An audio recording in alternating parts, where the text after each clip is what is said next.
Friends, today episode பார்க்கறதுக்கு முன்னாடி நம்ம சேனலை சப்ஸ்கிரைப் பண்ணாதவங்க பண்ணிக்கோங்க. பக்கத்தில் இருக்க பெல் ஐக்கானை கிளிக் பண்ணிக்கோங்க. சந்திரசேகர் வந்து கார்த்தியை பார்க்கறதுக்காக வராரு. கார்த்திகிட்ட வந்து சொல்றாரு, சக்தியும் பொண்ணியும் நீ தான் சேர்த்து வைக்கணும் அப்படின்னு சொல்லிட்டு. அவங்க 2 பேரும் நல்லா தானே இருக்காங்க அப்படின்னு சொல்லிட்டு கார்த்திக் சொல்றாரு. அவங்க 2 பேரும் ஃப்ரெண்ட்ஸா நல்லா தான் இருக்காங்க, பட் அவங்க ஹஸ்பண்ட் அண்ட் ஒய்ஃபா இன்னும் வாழலன்னு சொல்லிட்டு சொல்றாங்க. கார்த்திக் வந்து சரி ஓகே அங்கிள் நான் சேர்த்து வச்சிடுறேன் அப்படின்னு சொல்லிட்டு சொல்றாரு. எல்லாருமே சாப்பிட்டுட்டு இருக்காங்க. பொண்ணி வந்து கார்த்திக் மட்டும் வாழை இலை வைக்கிறாங்க. ஏன்னா எனக்கு மட்டும் வாழை இலை அப்படின்னு சொல்லி கேட்குறாங்க. இல்லை நீங்கள் ஃபர்ஸ்ட் டைம் வரீங்களா அதான் அப்படின்னு சொல்லிட்டு சொல்றாங்க.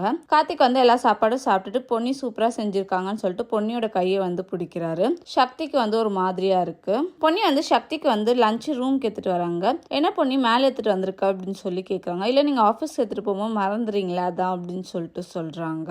சக்தி வந்து கார்த்தியை பத்தி சொல்றாரு. அவர் ரொம்ப ஜாலியான டைப், யார்கிட்டயும் சீக்கிரமா அட்டாச் ஆயிடுவான் அப்படின்னு சொல்லிட்டு சொல்றாரு. கார்த்திக் வந்து போட்டோஸ் எல்லாமே சிவானி கிட்ட காமிச்சிட்டு இருக்காங்க. அந்த பிளேஸ்க்கு பொன்னி வராங்க. அம்மா உன்னை தேடுறாங்க அப்படின்னு சொல்லிட்டு சொல்றாங்க. சிவானி போயிடுறாங்க. கார்த்திக் பொன்னியை கூப்பிட்டு பேசுறாரு. உங்களை பத்தி சொல்லுங்க அப்படின்னு சொல்லிட்டு பொன்னி வந்து சொல்ல ஆரம்பிக்கிறாங்க. சக்தி ஃபேமிலியும் நான் எங்க ஃபேமிலியும் ஒன்னா தான் இருந்தோம். அதுக்கப்புறம் எங்க அம்மா இறந்ததுக்கு அப்புறம் நாங்க அங்க வந்துட்டோம்னு சொல்லிட்டு சொல்றாங்க. தேங்க்யூ.